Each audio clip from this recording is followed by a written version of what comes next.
Hey guys, this is Speed Tiger and welcome back to my channel. और आज की इस वीडियो में मैं आप लोगों के लिए हल्क से रिलेटेड एक और कैरेक्टर के ऊपर वीडियो लेकर आया हूँ। खैर वीडियो तो नहीं, ये हमारी सीरीज़ है जो कि बहुत ज़्यादा ज़बरदस्त और ऑन गोइंग सीरीज़ हमारी बनने वाली है इस चैनल के ऊपर।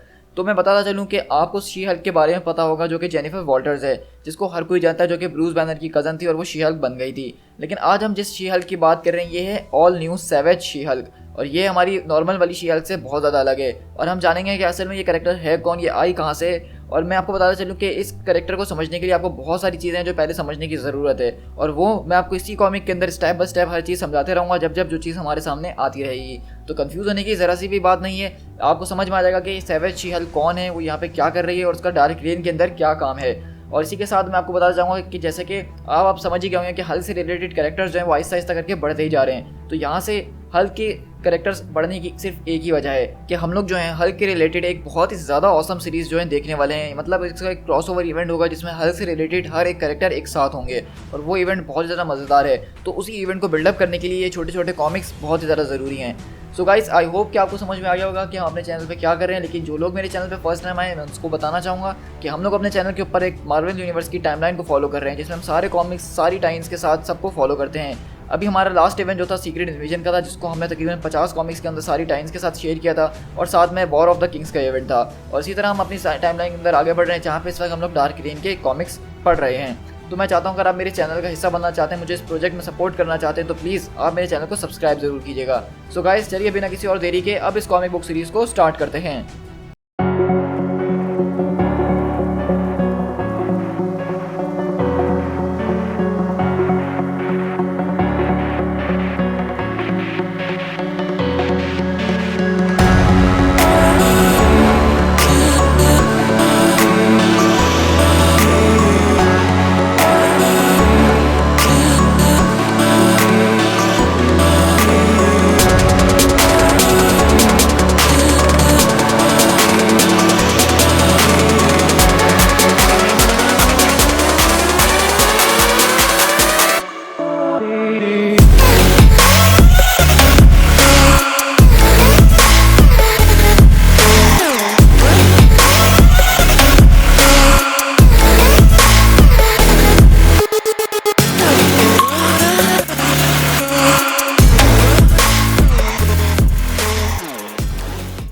तो इस कहानी की स्टार्ट होती है द हॉलो से, जो कि दरअसल headquarter of alternate reality monitoring and operation response agency है, जो कि दरअसल फुल फॉर्म है एक नई एजेंसी की जिसका नाम है आर्मर, और इसकी एब्रीवेशन मैं आपके साथ अभी शेयर कर चुका हूँ। तो मैं थोड़ा सा यहाँ पे आपको शुरू में ही पहले बता देना चाहता हूँ कि ये एजेंसीज मार्वल कॉमिक्स में इतनी ज़्यादा है और इनका क्या क्या काम है।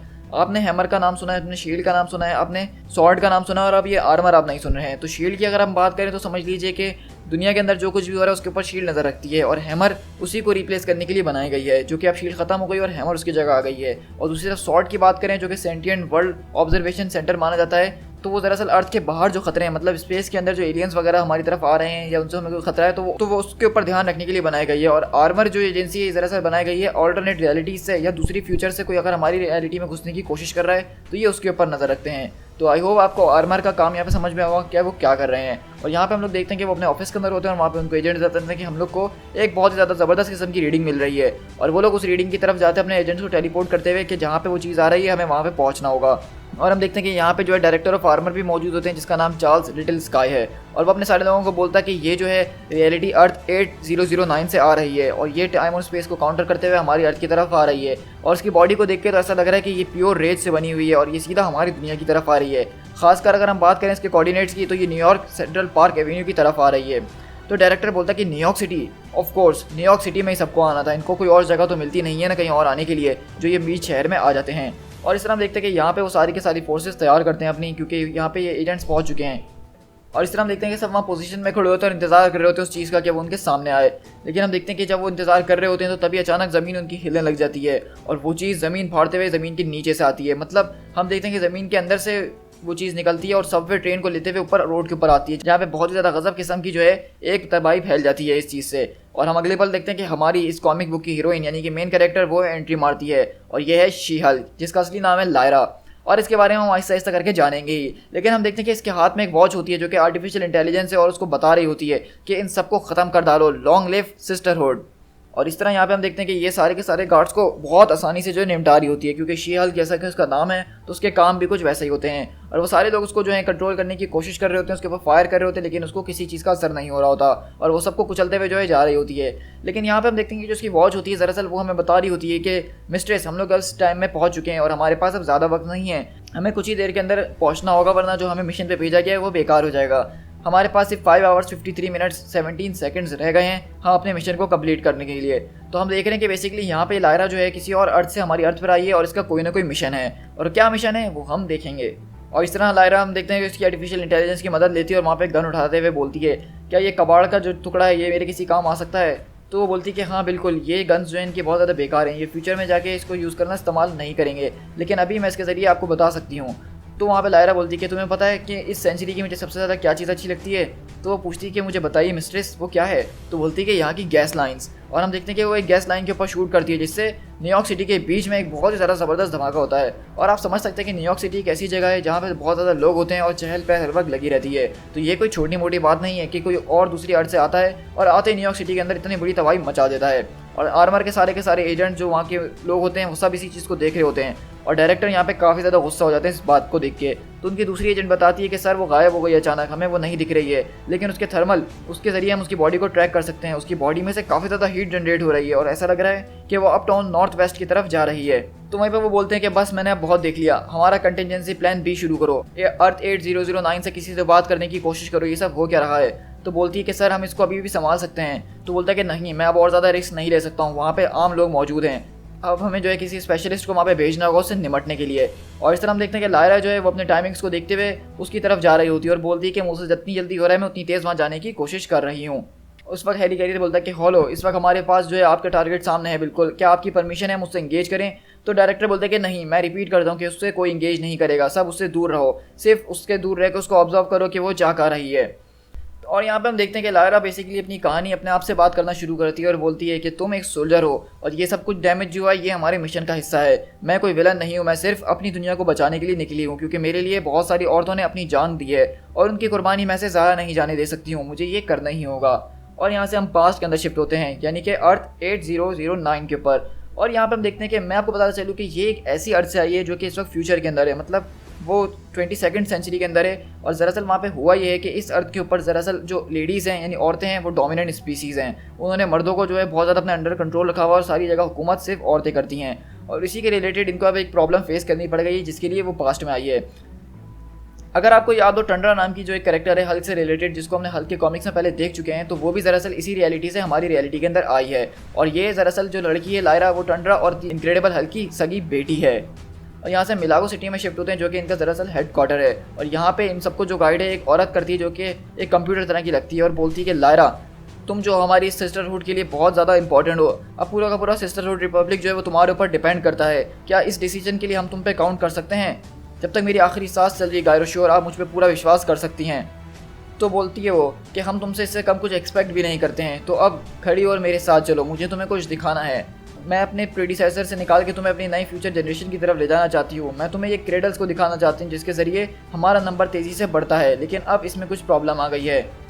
लेकिन तुम देख रही हो लायरा कि मैंने तुम्हें यहाँ पे किस वजह से बुलाया है कि जो हमारा क्रेडल है वो टूट चुका है और यही कुछ बच्चे कुछ क्रेडल्स हैं जिनके ज़रिए हमारी सिस्टर्स पैदा हो सकती हैं, लेकिन अब ऐसा लग रहा है कि ये ख़राब होने की वजह से हमारी स्पीसीज़ जो है वो एक्सटेंशन की तरफ जा रही है। अगर हमने इसको जल्द ठीक नहीं करा तो हमारे लिए एक बहुत ही बड़ी मुश्किल खड़ी हो जाएगी। और बेसिकली मैं आपको बताना चाहूँगा कि जैसा कि आपको पता है कि सिस्टरहुड के अंदर रहते हैं, मर्दों से नफरत करते हैं, उनको मारते पीटते हैं, तो इनके बच्चे पैदा करने का तरीका भी बिल्कुल अलग है। इन लोगों ने कुछ क्रेडल्स बनाए हुए हैं, कुछ ऐसी चीज़ें हैं मशीनरी जिसके ज़रिए वो लोग बर्थ करते हैं लड़कियों की, और इसीलिए इनके इसमें मसला आ गया कुछ क्रेडल के अंदर और उनको वो पीस चाहिए जो कि इसको ठीक कर सके। और वो बताती है कि इस तरह पहले भी एक बार हमारे साथ ये मसला हुआ था और इसके लिए हमने तुम्हारे प्रीडिसेसर यानी टंड्रा को जो है वहाँ पे भेजा था एक ऐसे इंसान का डीएनए लाने के लिए जो कि हमारे लिए बहुत ज़्यादा साबित हो सके ज़बरदस्त, और हम उसके ज़रिए अपने जो है सोल्जर्स को बना सकें। और इसी तरह टंड्रा जो है बेसिकली हमारी यूनिवर्स में आती है और वो इनक्रेडिबल हल्क से मुकाबला करती है। और यहाँ पे हमें वही सारी बातें बताई जा रही होती हैं कि किस तरह से टंड्रा जो है हल्क से मिलने के लिए आती है और उनके बीच कुछ रिलेशन वगैरह हो जाता है पैदा। और बोलती है कि जैसा कि तुम्हें पता है कि यहाँ पे हर लड़की जो है उसका कोई माँ उसकी कोई बाप नहीं होती है, लेकिन तुम उन सब में से अलग हो, क्योंकि मेरी बेटी तुम वो हो जिसकी खुद माँ भी थी जो कि टंड्रा थी और उसका बाप भी था, और इसीलिए तुम जो बहुत ज़्यादा अलग हो, इसलिए लोग तुम्हें जो है अलग तरीके से देखते हैं। वो समझते हैं कि तुम कमज़ोर हो, लेकिन मेरे हिसाब से तुम इस मिशन के लिए सबसे ज़्यादा परफेक्ट हो। अगर तुमने इस मिशन को ठीक कर दिया, अगर तुमने इस क्रेडल को रिपेयर कर दिया, तो तुम दुनिया के सामने अपनी वर्थ जो प्रूव कर सकती हो और तुम उनको बताओगी कि तुम उनमें से अलग नहीं हो बल्कि तुम हम में से एक हो। तो वो बोलती है लायरा कि बिल्कुल गायरो श्योर, मैं ये करने के लिए बिल्कुल तैयार हूँ, मैं आपको उसमें फ़ेल नहीं करूँगी, मैं सिस्टरहुड को कभी फ़ेल नहीं कर सकती हूँ।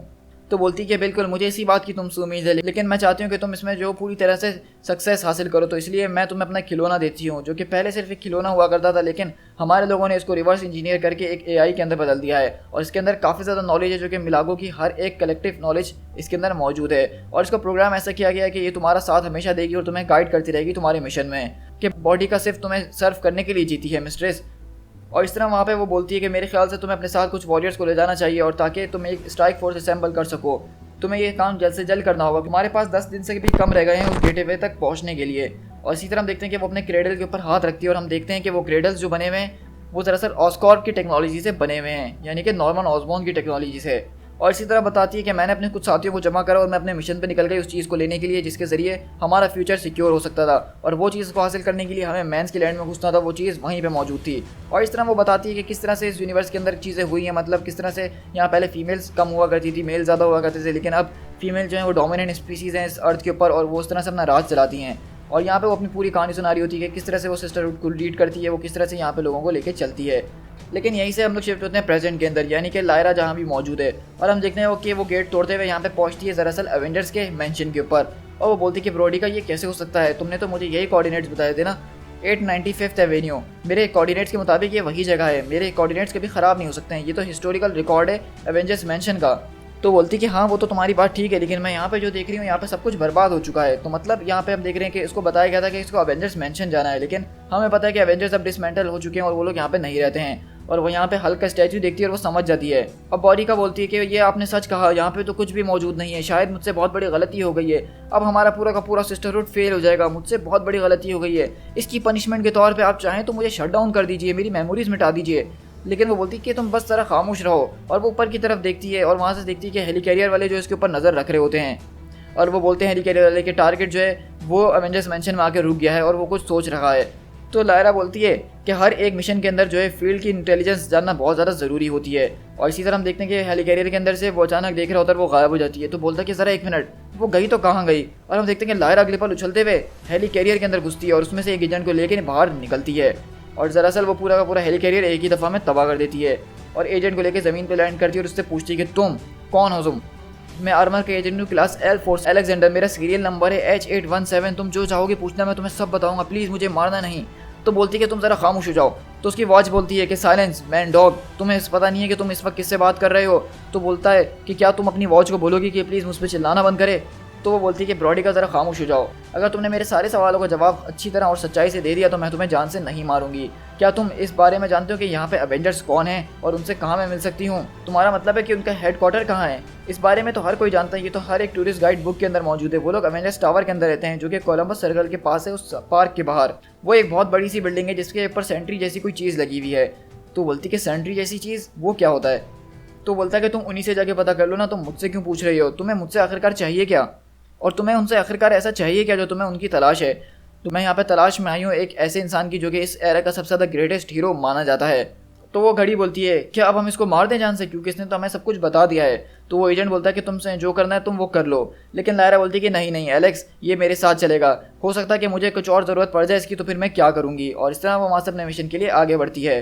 और इस तरह हम देखते हैं आरबार के हेडक्वार्टर के अंदर, जहाँ पे वो बताती है कि अब जो है हम उसको अपने एजेंट एलेक्स के जरिए जो है ट्रैक कर सकते हैं, और वो जो है अब साउथ पार्क की तरफ जा रही है। और वो बोलता है कि ठीक है फिर हमारी सारी फोर्सेस को वहाँ पे तैयार रखो। लेकिन वहीं पर अगला आदमी उधर बोलता है कि सर हैमर के डायरेक्टर ऑसबॉर्न की तरफ से एक सिक्योर लाइन पे कॉल आ रही है। तो बोलता है कि बस इसी की कमी थी। और इससे हम देखते हैं कि ऑसबॉर्न बोल रहा था कि तुमने मेरे घर के बाहर ये सिक्योरिटी क्यों लगाई है, क्या तुमने किसी से इजाज़त ली है, ये वो। और वो बताता है कि किस तरह से यहाँ पे एक जो है मसला खड़ा हो गया हमारे सामने और उससे निपटने की कोशिश कर रहे हैं, लेकिन इसमें आपकी कोई ज़रूरत नहीं है, हमें हर चीज़ अंडर कंट्रोल है। लेकिन ऑसबॉर्न वो बोलता है कि सच में तुम इसको अंडर कंट्रोल कहते हो? मेरे सामने यहाँ पे एक बहुत बड़ा डिजास्टर हो गया है और मेरे ख्याल से तुम शायद इस मिशन को लीड करने के लिए इस काबिल नहीं हो, तुम्हें ये सब चीज़ें हमारे ऊपर सौंप देनी चाहिए। और यहाँ पे हम देखते हैं कि नॉर्मन ऑसबॉर्न उसको धमकी दे रहा होता है, वो ये चाह रहा होता है कि अब आर्मर के लोग जो हैं वो भी इसके अंदर काम करना शुरू कर दें, लेकिन ये डायरेक्टर इतनी आसानी से मानने वाला नहीं है। और ऑसबॉर्न गुस्से में वहाँ पे कॉल काट देता है। तो बोलता है कि गेल अब मुझे कम से कम कोई अच्छी खबर सुना दो प्लीज़। तो बोलती है कि हाँ बिल्कुल सर, हमारे पास एक अच्छी खबर है कि जिस स्पेशलिस्ट की आपने बात की थी उससे निपटने के लिए, वो करीबी जो है बैठ के लंच कर रही थी और हमारे एजेंट उस तक पहुंचने की कोशिश करी थी और वो हमारा काम करने के लिए तैयार हो चुकी है और कुछ ही देर में हमारे बताए हुए कोऑर्डिनेट्स पे वो पहुंच जाएगी। इनफैक्ट मेरे ख्याल से तो अब तक उसको पहुंच जाना चाहिए होगा, क्योंकि और अगले पल हम यहाँ पर देखते हैं कि लायरा जो है वो सारे एजेंट्स को मारते हुए आगे की तरफ बढ़ रही होती है, लेकिन अचानक उसको कोई चीज़ आगे हिट करती है और वो बहुत दूर जाके गिरती है और वो खड़ी बोलती है कि आप हमारे पास सिर्फ 5 घंटे रह गए मिस्ट्रेस, आपका टाइम ख़त्म हो रहा है। और यहीं पे हम देखते हैं कि द ओरिजिनल शी हल्क आती है और बोलती है कि कितने मज़ेदार बात है कि मैं भी तुमसे यही कहने वाली थी कि तुम्हारा वक्त अब ख़त्म होने वाला है। To be continued.